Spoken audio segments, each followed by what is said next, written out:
Well, I think I might leave the floor to Carl to start hostilities. Please, Carl, the floor is yours. Thanks, Karim. Well, welcome, everyone.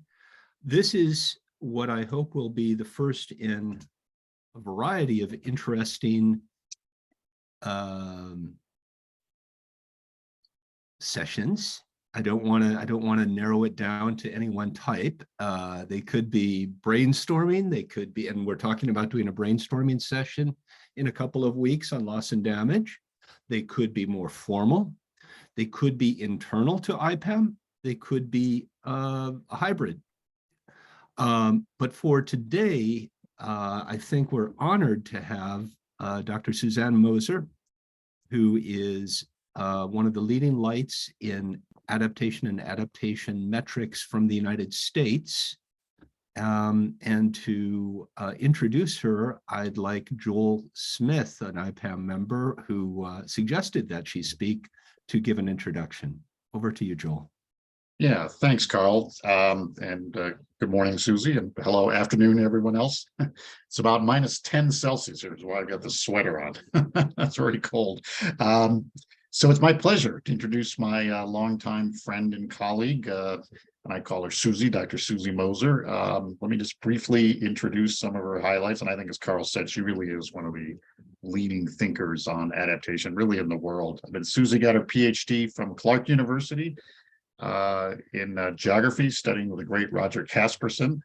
And I think she's, since graduating, she's been a leader, whether at Union of Concerned Scientists, at National Center for Atmospheric Research, or as an independent scholar. She's really been a leader on adaptation in the US. I know, working with many communities, with states, the federal government, but also around the world. And one of the areas, and this is why I mentioned to Carl a few minutes ago, gee, we really need to have Susie speak, that Susie's really been a path leader, is on metrics. So almost 10 years ago now, Susie published a book with edited by her and Max Boykoff, looking at measuring success. Essentially, how do we define success in adaptation? And I think that really was a seminal piece of work.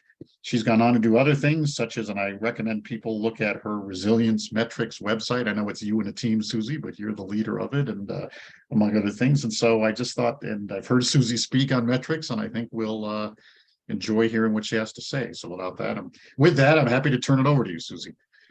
Thank you so much, Joel and Carl and Karim, for inviting me. It's really wonderful to do this and to get our efforts connected somehow more formally. So I'm really excited about that. Let me share my screen and give you a sense of what I want to do.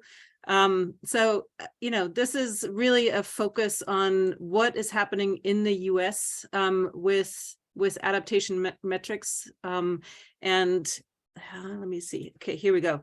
What I just want to set a couple of sort of parameters on the outset, just so we are on the same page. This is an area, as you well know, strewn with jargon that people all interpret in different ways. So I want to make sure at least you know how I'm using the words that are sort of essential to this, and give you first a few examples of what is happening finally in America on adaptation metrics.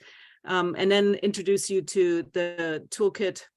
I call it the resilience metrics toolkit, but it is, the only reason we called it resilience as opposed to adaptation metrics is not just because you had that URL. No, because in the US at the time, we couldn't talk about adaptation or climate change in any overt way. So politically, it was not okay to talk about climate adaptation, and that's why it's called Resilience Metrics Toolkit. Anyway, and then I'll leave some room for the end. So just to start out, I don't need to belabor this, but I want to make sure you understand sort of the difference that we make in this work and that I'm using, and it is often used exactly the other way around. So I just want to be clear. The indicators as a sort of hint at what are the things that we're interested in, the qualities, the traits, the states of systems. And then the metric is the way you measure it. And just as an example, say you want to give, or want to look for an indicator for adaptation decision-making processes that are successful, transparency might be one of those qualities, not the only one. You can open that box even more further. And, we use that because it's critical for trust building. Well, how would you measure it? Well, qualitatively, you might say, well, are available documents or information, is it free? Is it accessible on websites? And maybe in other forms. A quantitative one might be, taking a survey. So there's different ways of getting at any one indicator. And of course, many of the qualities of successful adaptation can be attached to many of its components, and I'll come back to that. It's also important to be clear about, what are people measuring? And I just, again, you know this, I just want to be sure. So are you interested in the performance of a particular agency, organization, or whatever that is adapting because they said they would, tracking how well they're doing that? So that's really input and action focused when you measure that. Are you interested in tracking effectiveness of adaptation strategies, which is ultimately what many of us are actually most interested in? That one would be far more focused on outputs and outcomes, but also to some extent the process and the actions actually taken. And then the last one is the issue of, so often discussed at the international level in climate negotiations. Is there enough money and is there enough action actually happening? And that gets really more at the adequacy questions, looking at barriers, capacities, but to some extent also outcome and input. So I just want to distinguish, for many people, this is not a sort of a distinction, a clear distinction that they make, and it makes it even more difficult to integrate measures. Say if every state tracks how well they're performing, does it actually ever tell us how good any of that is and whether it achieves the outcome or whether it's enough, right? So there might be a complementarity, but so I'll just put that out in front. And of course, globally now we do have a definition of success. When I started with this whole topic, as Joel said, more than 10 years ago, there's really no one who had set any benchmarks, had laid out any sort of definition of what are we aiming for. It's very vague. In some ways you could say the outcomes that we want are in that first phrase: adaptive capacity, strengthening resilience, and reducing vulnerability. And issues related to effectiveness and adequacy come in through the other clauses of Article 7. What I think that actually points to, though, is really, really important. And that is that adaptation is far more radical than we often assume. It's not just a little adjustment on the margins. If you think about disasters, climate impacts undermining and to some extent undoing societal goals and achievements that we have made, say, in sustainable development, then the ultimate outcome of successful, based on this Article 7, actually is that we can achieve those goals regardless, these sustainability goals, regardless of the climate. And that means you have to not only reduce the disaster risk and minimize the impacts, the damages, but rebuild in line with the SDGs, address the root causes of risk and vulnerabilities, and actively transform the systems that essentially ignore all that, right? So it's actually a pretty radical agenda if we took that seriously. And so that raises big questions. Are we just interested in, someone basically rebuilding to a pre-disaster state, or are we actually as adaptation, or are we interested in far more systemic transformations? So, I don't think we have fully grasped the implications of Article 7 actually in terms of what it means for what we're counting. And of course, there's the perennial problem of where do we look and how do we integrate across these different scales? When you might measure something at a local project level very differently than at a jurisdictional level or at a sort of field building or global level. Also the questions of, which of those scales is relevant to look at, for whom, and when should we look? So I'll come back to some of these questions as we go. Now, let me sort of give you a few examples of what's now happening in the US. And as I said, 10 years ago, there was nothing. Now we actually have quite a bit of different types of activities going on. What you see here are federal and national efforts in dark gray. We have efforts at the local level, at the state level in blue, and somewhat in this bluish color here, also city efforts that are sort of embedded in larger networks. So for example, the Urban Sustainability Directors Network, or the Rockefeller supported RC100, the Resilient Cities initiative that they had for a while, C40. They all have their different approaches to this. There are some independent efforts going on driven by NGOs, and of course, rating agencies are slowly coming into this game, and academic research is happening largely independent of any of those things going on. So, but that's the sort of very rough outline of the landscape. And I want to give you examples from at least the federal level, state level, and local level.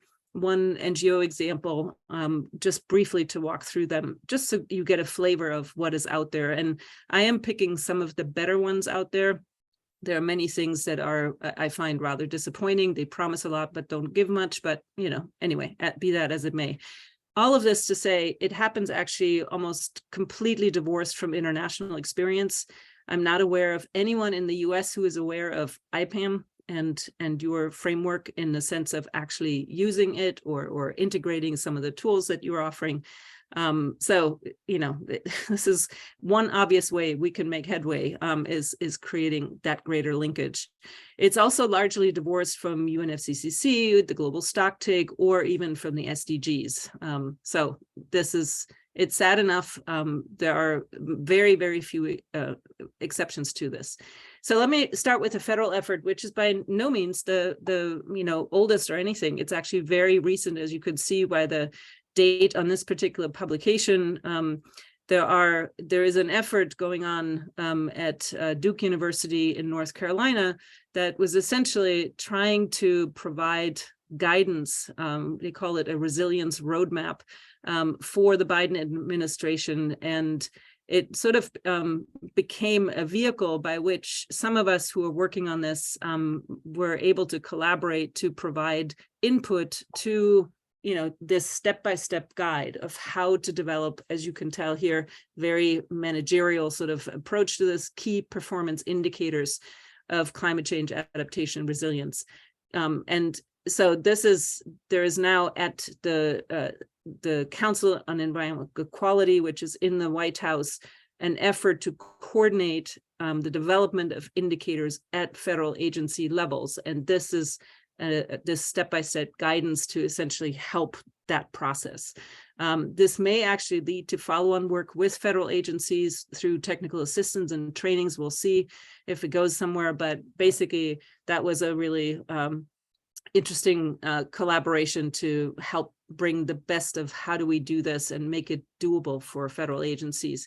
There's another completely independent effort of a federal agency, namely the National Oceanic and Atmospheric Administration, working as a funder, working with a private philanthropy, Climate Resilience Fund. They funded a couple of grantees, NGOs, consultants, and academia to develop these resources to support adaptation practitioners. And you see here, one is on measuring success. And that one is, this is the publication. I'm happy to share all these slides later so you can get to the links of these documents and can look at them. But basically, this is, you know, essentially walking people through how do you develop adaptation metrics and how do you evaluate how well you've done, what do you do with that once you have those indicators, and so on and so forth. All of this is actually, you know, pretty strongly influenced, I'm happy to say, with some of the thinking that we have done in the Resilience Metrics Toolkit, which I'll explain later. Here's an example from the state level. So in the US, when Trump came into office, you may be aware, many states, about half of the US states, came into a coalition called the US Climate Alliance to essentially still pursue the Paris Agreement goals without the federal government being basically part of it. Now we're back in the Paris Agreement, but this is an ongoing effort. It's become a coalition of the governors essentially, or the states, to learn with each other of how to do certain things. And they've, in 2018, I think, developed the first playbook, as they call it, climate resilience playbook, to essentially guide states. What are you doing? How do you do climate action in your state? And this is essentially walking them through adaptation steps, one by one. And as part of it, there was a sort of development through a whole bunch of webinars that were educational, with state examples being presented, and much discussion among the state staff. And then through the support of a consultant, basically they wrote this playbook, and again, training may follow, because as we know, guidebooks alone are often not enough. Now, they have this step-by-step process here, as you can see, and one of them is focused on establishing a system for resilience measurement. They call everything resilience for the same reason, as I mentioned to you before. It's politically more salient often in the state. They have a very simplistic approach: input, output, outcome kind of thing. But they do point in the appendix to not only good state examples, but also to our toolkit, which I'm very glad about, to essentially walk them through really step by step of how to do that. Here's an example of one of those states that has a fairly promising approach. It's, by no means perfect. I think every one of them is in the process of learning. They established, as you can see here on the right-hand side, a framework, which essentially lays out areas of concern that need to address resilience. And they acknowledge in that they go by this adage: you can't manage what you don't measure. And so then they have this playbook. It's its own playbook. I guess it's a common term now here in the US, where they walk people step by step again through how do you identify these measures.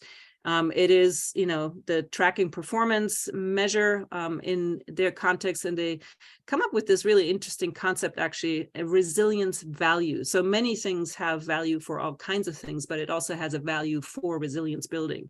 And here are some examples of the kind of measures that they would recommend. And, so they basically walk people in each one of these issue areas, what they call resiliency sectors, through establishing those the relevant measures. And then there is an annual tracking of that. There is a dashboard where you can basically find how well they're doing. The actual measures in that dashboard are still fairly limited, and some are more about vulnerability than about actually adaptation success. But it's anchored in what state stakeholders actually care about.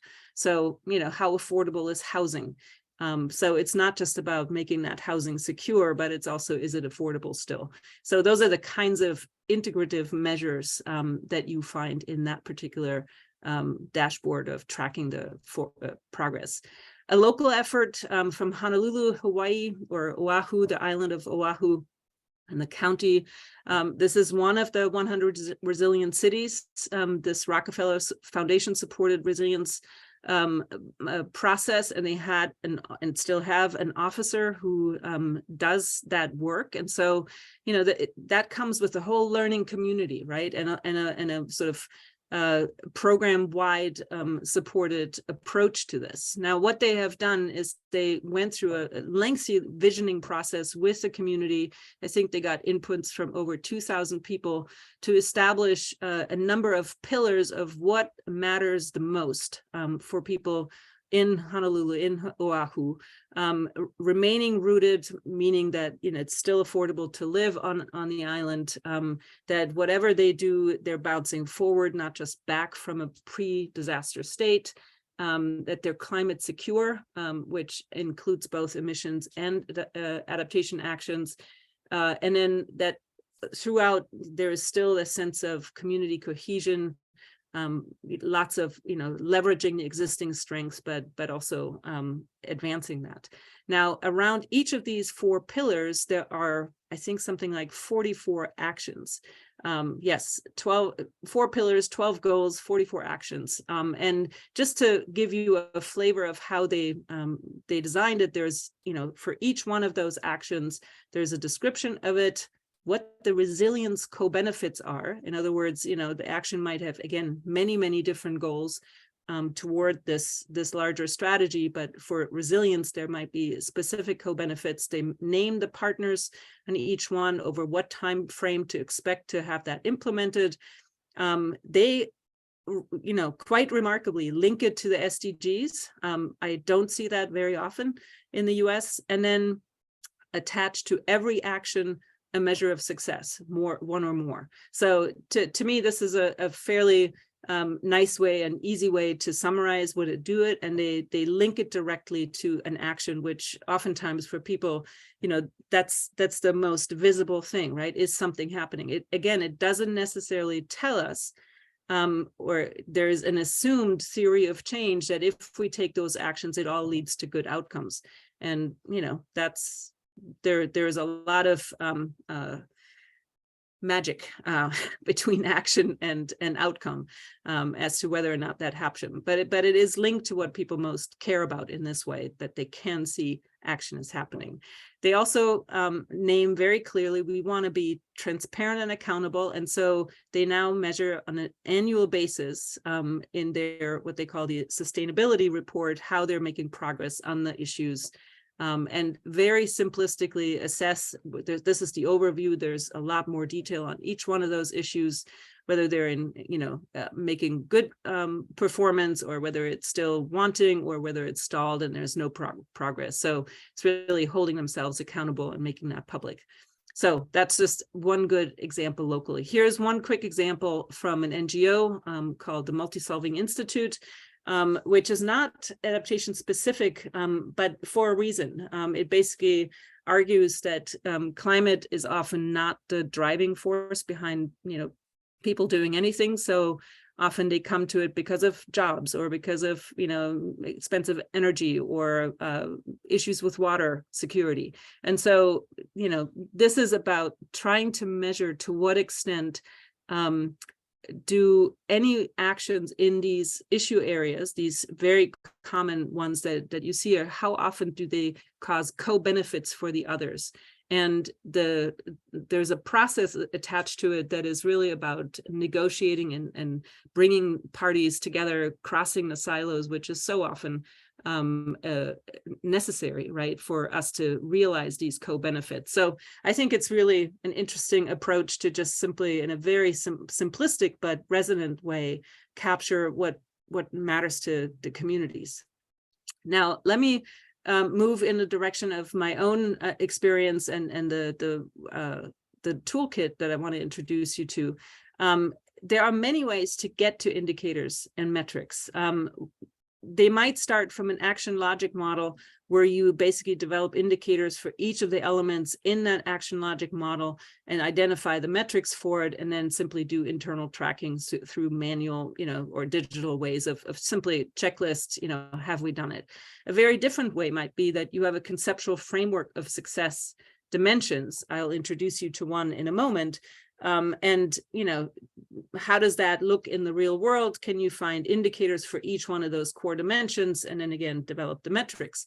Or you might start from a visioning process in which people just identify what matters to them. You do strategic planning to essentially move closer to that vision, and then attach your targets and indicators of success to steps on the way toward that vision of success. And again, moving from indicators to metrics. Now, in the example that I want to give you, I've worked with a community in Alaska, Houma, Alaska, where we did this latter process of visioning together, attaching it to strategic planning, and then developing the indicators and metrics from there. What was interesting about this particular series is that we basically took the stakeholders through a 3-part workshop series, training series, really, introducing the basic issues around climate change, the steps of adaptation planning, and how to communicate that. That was done by a NOAA coastal program here. They basically have a standard training, and they bring that to communities that request it. And then we came into the process where we basically, did some scenario planning and looking at pathways to successful adaptation, where we started with a vision for both the little town of Homer, but also the Kenai Peninsula on which it sits on the tip end there, south of Anchorage, basically. We developed together relevant climate scenarios that would really make a difference in that context. And then identified sort of pathways with decision points or trigger points when they would have to go a different way or decide, going one way or another. And what we learned right around after that is that essentially it's very valuable, very interesting to the stakeholders, including the planners of the town and the region. And then they go home and they just forget about it. They just don't ever, think about it anymore, because something is happening. We have this the saying, the boat leaks, right? Somebody, has issues that they need to deal with right away. Well, it turned out they really had a leaking boat in their harbor, and they needed to address those water quality and contamination issues right away. And so, we use that as a sort of entry point to think, well, we obviously need to first help these people solve the problems they have, but how do they solve it? Do they solve it to just basically, with disregard to the climate scenarios, with disregard to the vision, or can they actually relate it to that vision? And then basically make that very transparent and develop indicators for each of the strategies along the way. So I want to walk you through that in a very quick way. Essentially, we had, this initial work was having the climate scenarios that would matter in that location and the vision of what the community wanted. Then we focused on this current problem, and there might be a number of strategies of how to address that particular problem. Well, at that point, we basically asked them, is any one of these strategies, basically, is it consistent with, or will it interfere with, will it work still? Let me say it this way. Will it work under each of the climate scenarios that we discussed? And that, can cause some adjustments to the strategies, or maybe selecting one or another instead. And to what extent is it consistent with the vision that you had for the community? So basically 2 check marks of however you would solve your current problems. Is it workable under the different climate scenarios? And is it consistent with the vision? Does it lead you toward the vision you want? And then for each one of the strategies that were then still standing or were adjusted to account for those 2 things, we then developed, how would you know that you're making progress on that strategy? And from that, develop a particular way of measuring that. Specifically, let me give you one example. This had to do with an issue around, in the vision, there was an element of food security. It's a very isolated location, and when the one road to Anchorage is washed out by climate change, no food comes to that town. So food security is a big issue there. So a seed bank would be, establishing that would be the strategy. Now, how would you know that this is happening? They made a distinction between progress indicators and outcome indicators. So people actually using it would be the outcome, and, therefore being able to actually produce more of their own food. And so the metrics you see, very simple. Some of them are just simply yes, no, or simply a number that can easily be tracked. Those would be the ways to measure it. Now, this process, we did that for many of the different strategies. It actually ended up in the local comprehensive plan, which is the local policy document for this community. So we linked the metrics development very much to the actual development of their adaptation strategy that was embedded in the comprehensive plan. Now, let me then, say something about this toolkit. It draws on 4 projects over 10 years. The first one that was funded here by a NOAA subdivision of NOAA that basically looked at what are the key dimensions of adaptation success. I remember, Joel, you were part of that when we had those discussions, bringing both experts and practitioners together and say, how would you know that something is succeeding? That was very early on in the process. At the same time, Max and I wrote this book, or edited this book, really pulling on what is out there. What do we know? There was nothing like that quite out there at the time. Came out in 2013. And one of the key things that we found is, why do people actually want to know about adaptation success? I think that's really important to think about. And, your focus is particularly around the second one, around planning and decision making, but oftentimes it's a matter of having success measures to communicate a more hopeful story, to get people on the same page, to bring them together around something that is empowering, as opposed to this gloom and doom that we often talk about with climate change. For many, it's absolutely essential to have it as part of their justification for adaptation expenditures, for their applications for funding, to, whether it's a private or a public funder, or to raise taxes. You need to know, what is it for and how would we see it? And then when you get that, you also need to show that you're doing good with the money that you got, right? So this accountability function, the good governance, showing the progress and evidence that you used your funds well. And then finally, and it's often quite different than the kind of metrics you might need for the other functions here, is to support learning and adaptive management.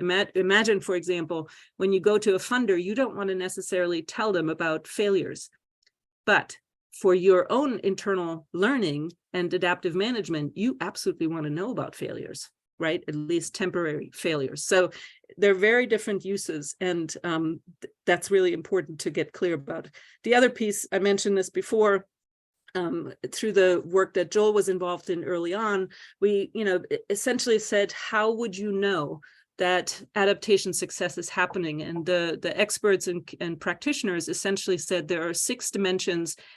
Each one of them is necessary but insufficient by itself. So whenever we're just interested in, capacity building, not enough. If we're just interested in actions, the implementation of adaptation action steps, it's not enough. If you're only looking at outcomes, not enough.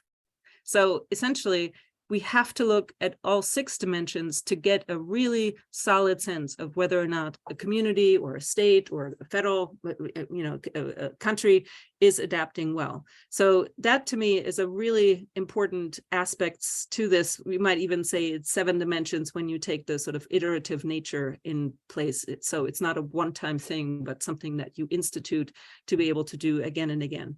So very important. And that would actually drive, again, what do you want to measure? When do you measure it? Now, from this, basically, from this initial learning, we basically said, well, it's nice to have these 6 dimensions, but how do you measure it? I had an opportunity to work with a national program here called the National Estuarine Research Reserve. There are truly estuarine research areas around the country. There are now 30 in the country, and I worked with 5 of them on the East Coast, in Alaska.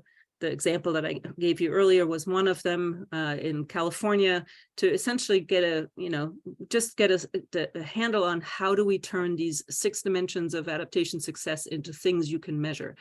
And we've learned so many important things from that we decided it's going to turn into a toolkit that makes all this learning available to others. Each one of those locations was in very different places. They had, had advanced to varying degrees with adaptation. Some, like in New Jersey, for example, they had just experienced Hurricane Sandy, and it was really a question of, do we know that we're in any better place now than before Sandy, after all the things that we've done? How do we know, right? So they had very different questions. In California, at the border to Mexico, people were really interested in how do we change the internal workings of our entity, and also bring this work to the region as a whole in San Diego. So very different contexts and very different stages of the process, but we felt that was a really good context in which to at least try this out. This is the outcome.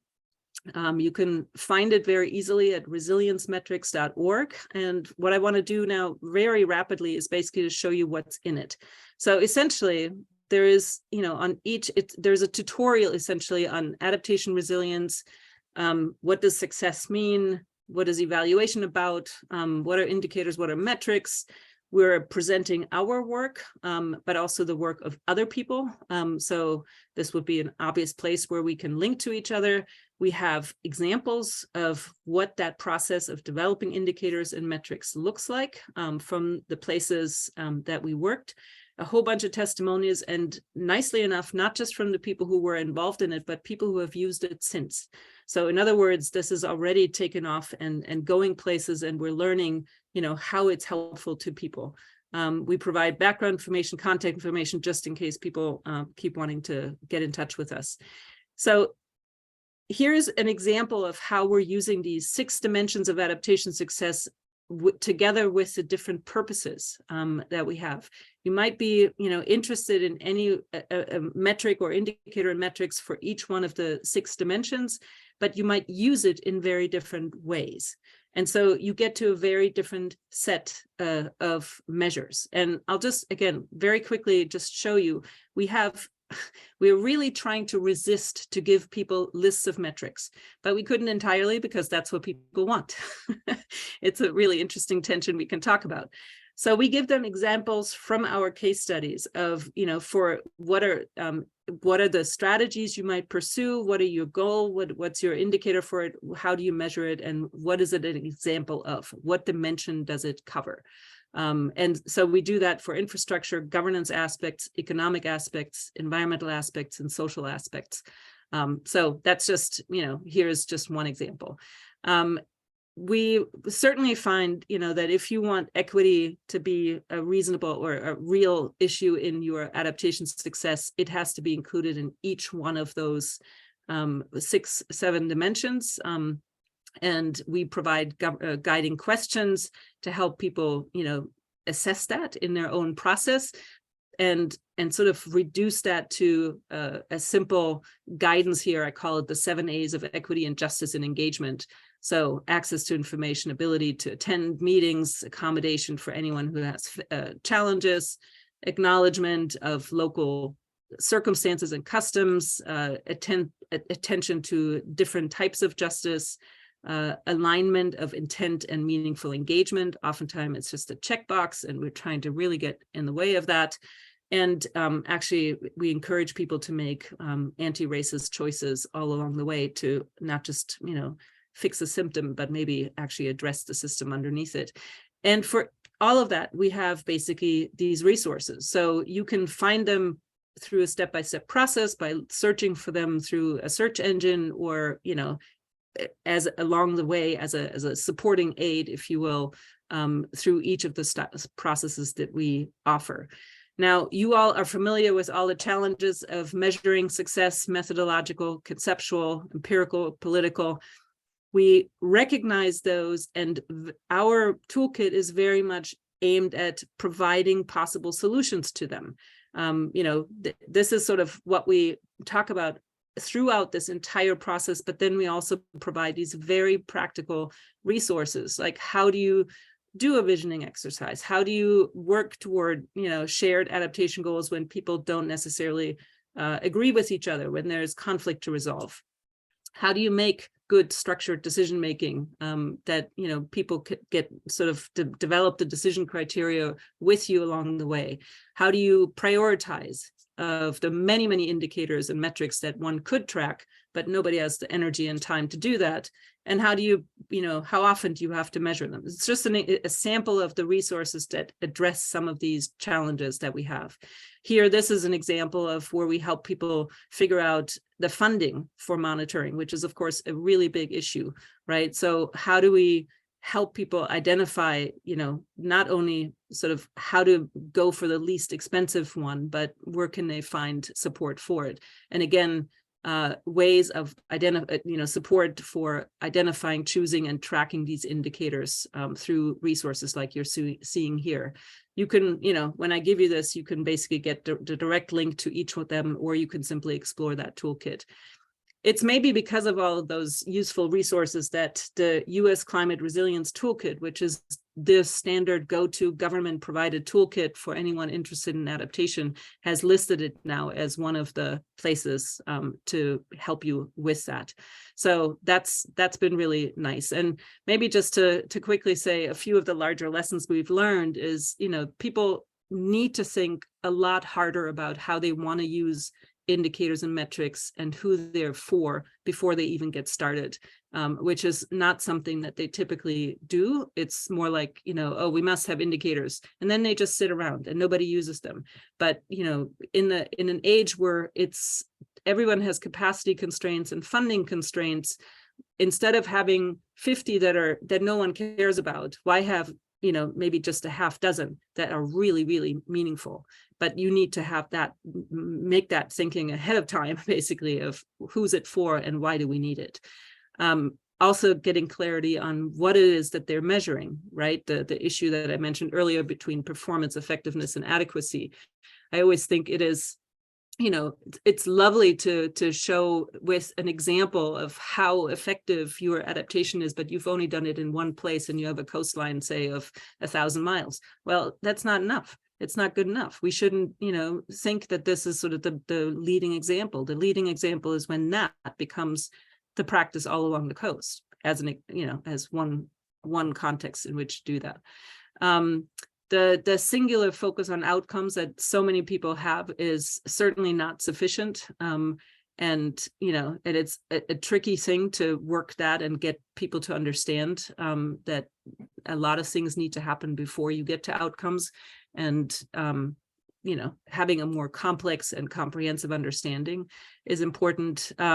We did exercises with the various users we did this resilience toolkit with, whether they wanted a standard set of metrics or whether they wanted very tailored ones. And it's about 50-50. Some people say, you know, I don't want to go through all that work. Give me just a standard set. And others say, no, those standards, they just are completely useless. They don't work for me. I need a very tailored set. And they're very glad with, you know, this particular approach that we're offering. And maybe just the last thing to say is, you know, there is so much work to make that happen. We tend to forget in our metrics obsession that really it comes down to the software, the communication, the transparency, the leadership to actually do this well and try something out and stay with it for the long term. So just, you know, maybe a damper on all of our enthusiasm about numbers and indicators when really it's it's in the process of developing them together. So, you know, my thoughts on just simple starts is to sharing the tools we all offer through our websites. Maybe there's a clever way to link and integrate our websites. Maybe there is something we could jointly contribute to the global stocktake on how to do this well.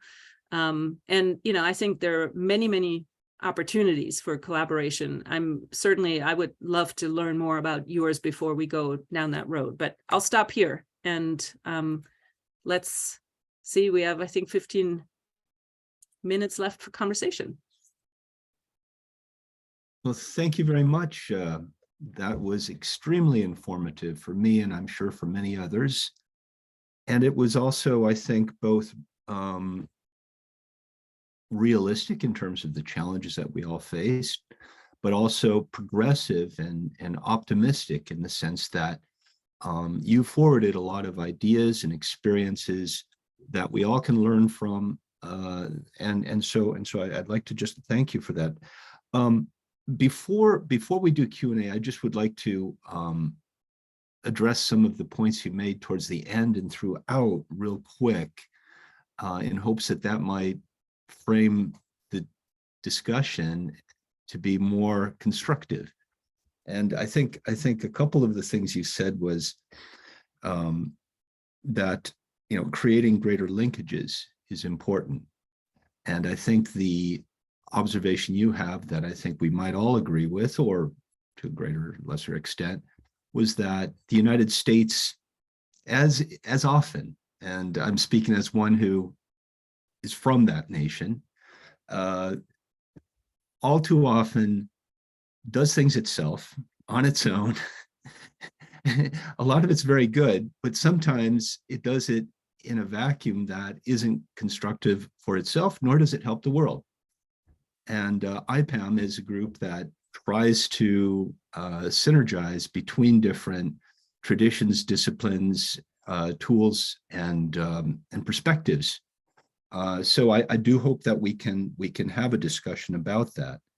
I think that a few of the points that you made regarding the multi-solving aspect, that not everyone is looking for an adaptation metric or even a resilience metric, is important.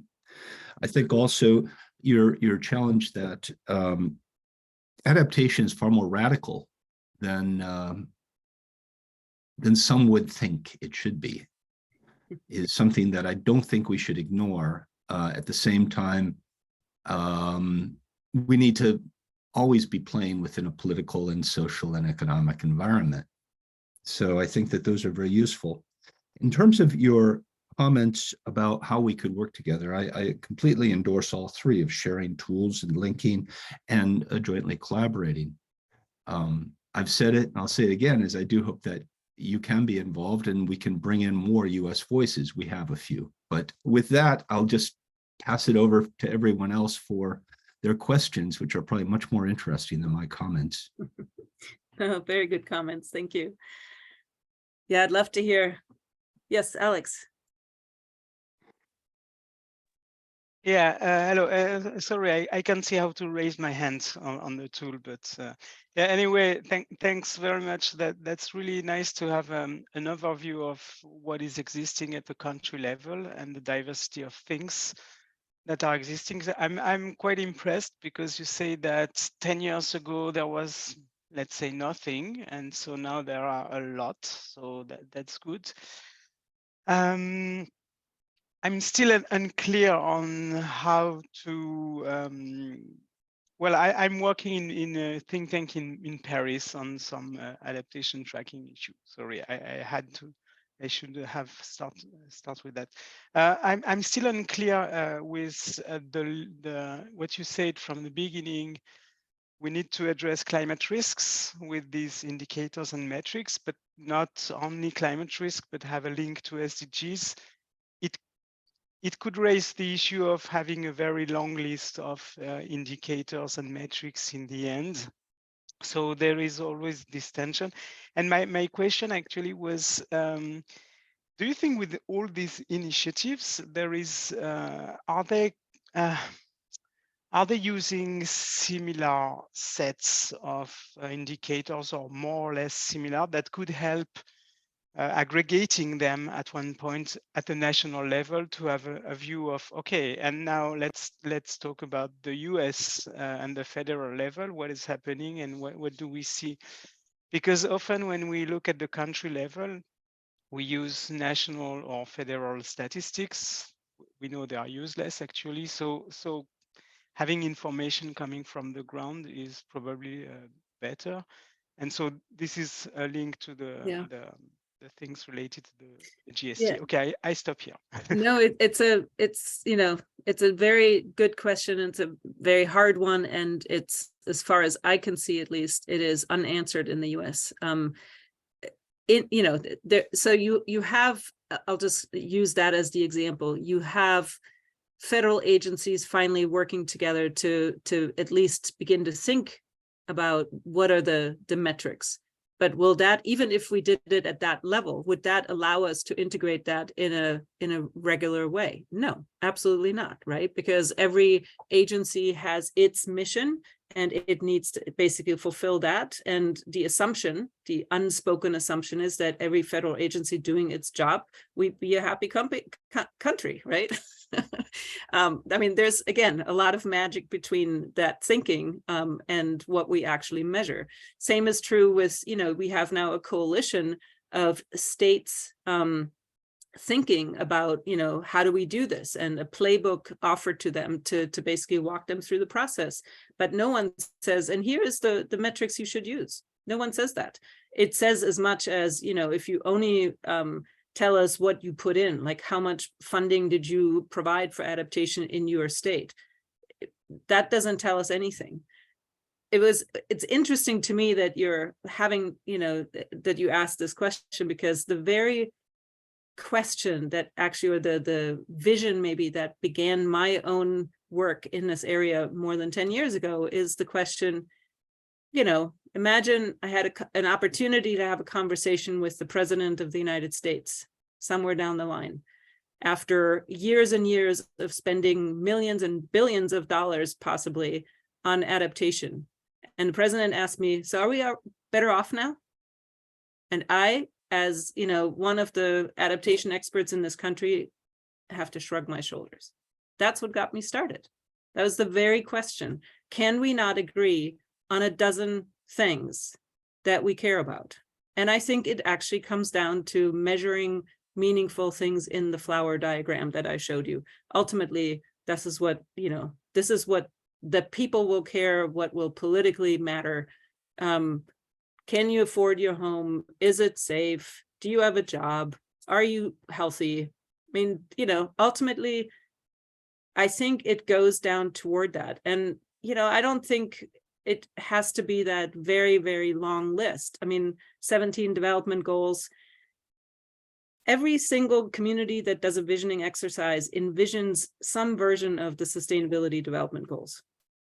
It's just not, the link, the measures that we have globally aren't necessarily what the local community looks at, but ultimately it's all what we're interested in. So I think there is a really interesting thing that we could do together, is to actually push the agenda on the standard set. What are let's just call it quits with 20 indicators that we could all agree on. I think that's probably possible. It doesn't mean that tells you everything about every action. You might still need that tailored set. It's it's at both end. But I think we could probably agree on the 20 things that, would tell us something really diagnostic about the state of our world. Ken. Well, I think that might have addressed my problem. I think a lot about how you reconcile the local measures of what's locally important with this issue of how you set priorities, how you track progress. So, for instance, if you were a federal agency and you're trying to choose which of those 5 case studies deserved more federal money, would you be able to use the homegrown, locally appropriate metrics to prioritize among those cases? See, to me, this is a really good example of why I emphasize the reasons of why would you want to think about metrics. One of them is for learning, right? If you wanted to learn, why are these 5 cases successful? You might actually draw on them for the bigger lessons that actually hold across many places. If it's just about, determining which community needs more money because they haven't yet done that, then, you might use a different set of indicators, right? So the prioritization then becomes like, where has that not yet happened? Whatever. So I think that this is where who needs it for what purpose is a really driving force behind the selection of the indicators. And so that's why, ultimately, I don't think that set of 20, say outcome indicators, that might be, really to the dipstick into the state of the country, a state of the world, or whatever, where we are. But it might not tell you everything about the next step in the strategy. And so what I love about the resilience metrics process is that we have integrated the indicator development in essentially teaching people to think more strategically about adaptation, the whole process from beginning to end. And I guess ongoing forever. So to me, that teaching people to think more adaptively, strategically, systemically, and ultimately transformatively, that to me is the really the benefit of that whole effort by now. It's not about whatever numbers you have. Someone will want those, but I think we are so obsessed with the numbers, and I'm way more interested in people learning to think. Thank you.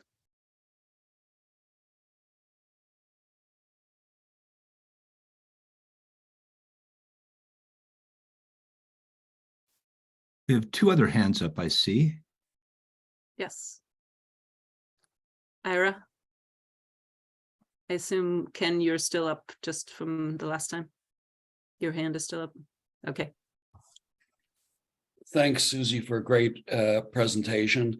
Not too many people reference SDGs in discussions about climate or adaptation, and so that was a breath of fresh air for me. I happen to be doing my PhD dissertation on the SDGs and alignment of national policies, so it's always good to hear the crossover to two usually separate areas of interest.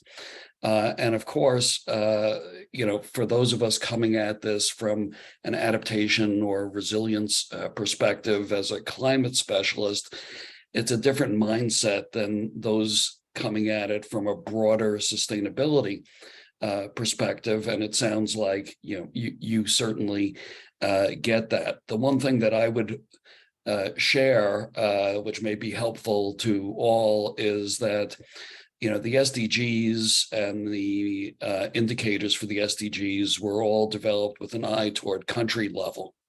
And there's a whole subset of SDG discourse that's known as localization of the SDGs. And of course, that in turn is very similar to what has existed for 30 plus years as local Agenda 21 and sustainable community activities. So there's a real confluence of thinking, but there's still a lot of people off on different islands and it hasn't come together. But it sounds like, Susie, you're really making an effort to bring those together, which is really appreciated.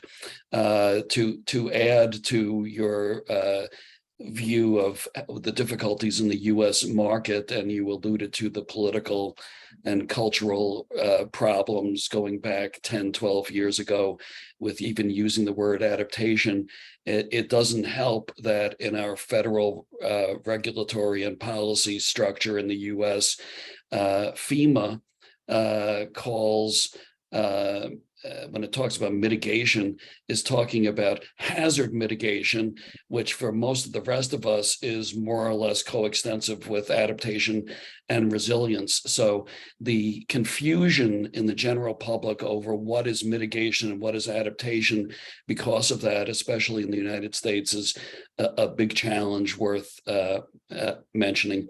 In any event, thanks for really, as I wrote to you separately, an extraordinary presentation, and I'm sure all of us will value receiving the slides. Thanks. Happy to send. Thank you, Ira, and which is why I started with the definition slides. It's the boring thing, but it's here in the US, it's absolutely essential.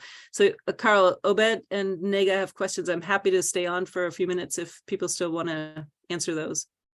Yeah, obviously some people may have to go, but if people wish to stay, and if you're available, Susie, I would very much like it to have. I can stay a couple minutes, yeah. Oh. So why don't we, Obed, do you want to voice your question? Okay, yeah, thank you very much. That was a very comprehensive presentation and an eye-opener for me personally. And I think in answering to one of the questions, I think what I wanted to ask, I think you touched on it, but I'll still have to make my point. I think as Carl said, adaptation is supposed to be transformative. The way we want to see adaptation supposed to be transformative. And for me, coming from Ghana, as a developing country, we normally focused most of our NDCs on adaptation, but throughout the years, looking at the adaptation program that has come in, it hasn't actually transformed our society as we wished. And it's because adaptation comes in as projects. And so it doesn't actually take in the socio-cultural or socio-economic dimensions of societies. And in measuring, as you indicated, in measuring some of these outcomes of adaptation, whether it's making the needed impact in society, because it comes in as projects and the way it's designed, it doesn't actually change how society systems are already existing. And so it comes in and doesn't make the needed impacts. So I don't know whether it's the way the adaptation programs are designed right from the political angle, which are the policymakers. So looking at even GCF, the kind of programs they are supporting or the kind of projects they actually channel some of the climate funds to, whether the way the adaptation programs are designed is what is not making the transformation as we want it to be, or it's just that adaptation itself will not be able to transform society as we wish. Yep. So that is the dilemma I have. Yes. I completely hear you, and it is super frustrating. I find, on a smaller scale, funding wise, not sort of at the level of GCF funding or other funds. There are similar dynamics where the criteria that determine, what can be funded, how it can be funded, are utterly frustrating. And what I find is it's slow work, very slow work, systemic work to transform the thinking in those agencies. And in the meantime, I think what is necessary, which is why I ended up with that lesson, it is so much about building the capacity of people to understand the systems and think and learn to think transformatively, and building that capacity so that they can be very creative, even if they meet still the letter of the, of the law or the letter of the funding criteria, that they can do something more creative on the ground wherever that is used. I mean, we know how many problems there are with, many of those funds not even reaching the ground. I can't speak to, what that's like in your country. I mean, basically, the work is transformative. That is where the hard part is. And, this is sort of my own cautionary tale in my own evolution. I'm not singularly focused anymore on just helping people with indicators. I want people to think differently and to build a capacity for doing much more creative and transformative work on the ground. And that requires courage. That's, that was the last word there. Courageous leadership. So and actually having the knowledge to do it. And so a lot of my work has moved since this particular project concluded into the building capacity arena, because it's how do you break the system? It's essentially what we have to do, right? So that requires people who are skilled and have the capacity and the knowledge and the courage to do it. And oftentimes not leaving them alone, but building, a cohort of people. So in your own country, I would strongly urge you, if you have an opportunity to build capacity, don't do it for one person at a time. Do it for groups of people who work together, either in agencies or across a government, or, across the sort of government, academia, and on the ground with the societal partners, just so that, you build that shared knowledge and then push with multiple hands on those system constraints.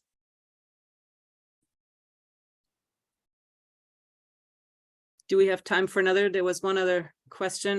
Let's scroll down here. Nega, are you still here?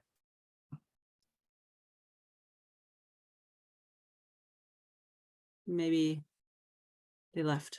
Yes, Oh, you're here. Okay, good. can I proceed? Yes, please. Okay, thank you, Susan, for the informative presentation you have made. It just raises a number of points for discussion, and it floats different ideas for future discussion among our team within IPAM. So resilience, of course, is a bit of a fluid and a tricky subject because of its different dimensions, including the sectoral dimension, the kind of risk you are trying to adapt to, and who is adapting to the particular risk, and so on. I'm someone who is working in agriculture sector in Ethiopia, and also we have projects in different countries.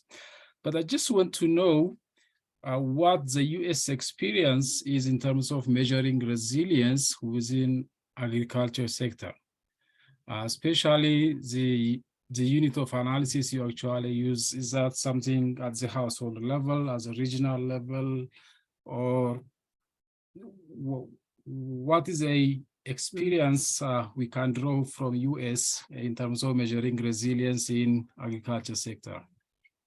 Yeah, that's a comprehensive one and not one that I've worked a lot in. So there's, again, at different levels where I would at least point you.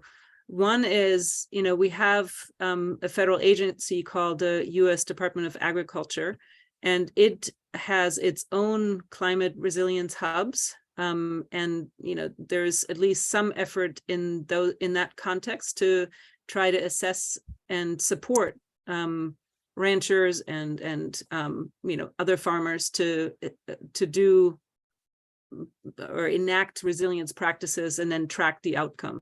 Our extension services, I think, are really essential in that context, in that they really try to work with people on the ground. Now, I'm not aware of a single sort of national look that tracks or proposes a set of resilience measures, but I know that many of the sort of in different regions where different agricultural products dominate, that there are different entities working to develop those. So Cornell University here in the US is really interested in sort of dairy and small scale fruit farming, that sort of thing, and has developed some work in that arena.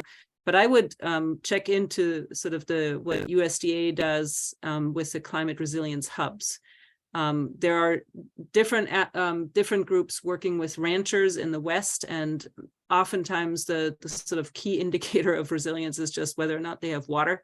So, and that opens up a whole other can of worms in terms of what to look for. And of course, Western water is, I don't know, I can't even begin to open that one. That's a really, really difficult and long-standing challenging issue. And of course, with a 20-year drought, everyone is sort of in code red criticality at the moment. So sorry, I don't have sort of specific examples. I can only point you to sort of where I would go look for it. And maybe just one more question, Laura, and then I have to go, unfortunately. I'm sorry. Oh, you're on mute. Trying to be quick, sorry. I thank you so much for your talk. It's been very interesting. I'm working on finishing up my dissertation, looking at how local governments in the US are adapting and responding to climate change and other environmental transitions, like the energy transition. I'm just curious about two things: how you mentioned housing, affordable housing was sort of the key part of some of it. And I'm finding that in my own research, like a lot of plans, when they're talking about climate change, it just goes back to affordable housing and good living conditions, which is an age-old question that we haven't before climate change came in adaptation. And then also, like, when I'm trying to look at it, do I count, my team has looked at like disaster planning in general as not part of climate adaptation, because I'm just kind of thinking of how do you link these age-old issues that communities have been worried about, and is it right to frame them as adaptation or resilience when they've been something we've been looking at forever, or because of the new stresses of climate change and increased disasters, should we lump them in that?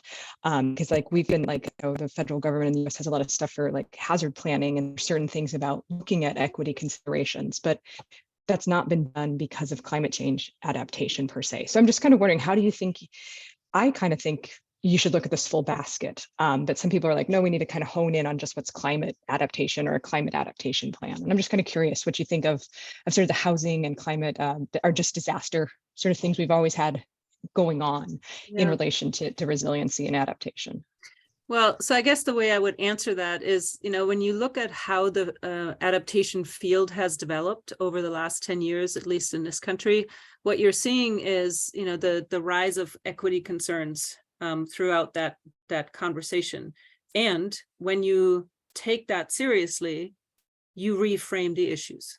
You reframe them as poverty, you know, financial security, housing, secure housing, affordable housing, you know, that's where issues of gentrification come in, right? So the minute we address these in the siloed way, first of all, we can't claim any co-benefits, and we, you know, that's actually problematic for funding. And oftentimes you foreclose funding opportunities when you don't take this broader view of, you know, how you affect communities. But if you are serious with engaging the community in the work that you do on adaptation, you will find that the visions they come up with don't have, I mean, climate is one thing that's, you know, but it's not always the present one. For those who have gone through climate hell already because, you know, their entire town burned down or they're, you know, got wiped out by a hurricane, you can get more interest in that. But the first thing is get me into a home that I can afford, that is safe, that's not going to flood, that is close to schools, that I can reach my work from, and, you know, I can be healthy. So I think we're learning the lesson again and again that that's how all these things matter to people. Our siloed way of approaching them is in many ways, you know, the outdated version of it. And so I just feel like, you know, every time I hear somebody come from a climate angle, I say connect with everything else people care about. When somebody comes from the community angle but has ignored climate, I say you have to make it work in a climate change world. So come from both sides, and ultimately you meet in the same place. Great, thank you. All right. Joel, you gonna send us home? I have to go. Yeah, I was just gonna let you go. I'm just gonna make an observation, maybe we follow up later. Having done some work with the UNFCCC, looking at what's going on internationally on metrics and measuring it, and the difficult struggle this is. I have to say, and having you and I sat in a session of the National Adaptation Forum where the states were presenting, and I'll have to say, not for being repeated outside of here, but I thought what those states were doing was pretty primitive on metrics. And I even said to the Colorado person, you know, you might want to hire an intern and study what's going on internationally. I look at what FAO is doing, the Adaptation Committee, what's happening in some countries. It strikes me here's an opportunity for some South-North technology information or technology transfer, if you will, you know. And so it's, I don't know how much you've done internationally, but, and I think this is what you're presenting is clearly you're moving the ball forward, and it's lauded. But I think, you know, and I think this goes back to Carl's point too, that there is, the US kind of does go in its own way and sometimes acts a little bit like, oh, we have all the answers. And, you know, it might be something where we could learn a lot from what's the whole world is struggling with us, and we do need to better share these lessons we're learning. You know, it's So, funny final that you thought. mentioned Colorado in this context, because when you actually look Yeah. into the ultimate references in its climate resilience playbook, what it has, it does mention some, you know, experience on metrics from the developing world. So for all intents and purposes, it looks even at a British journal, you know. So anyway, I think that they're trying to do the best that they can. It's just so uncommon, and, you know, especially when they're caught between responding to local concerns, a governor who wants to, you know, have a political answer to whatever the next election, right? And then actually trying to do the best job with no resources. Oftentimes they don't have, I mean, Colorado is super advanced in that it has a resilience office, right?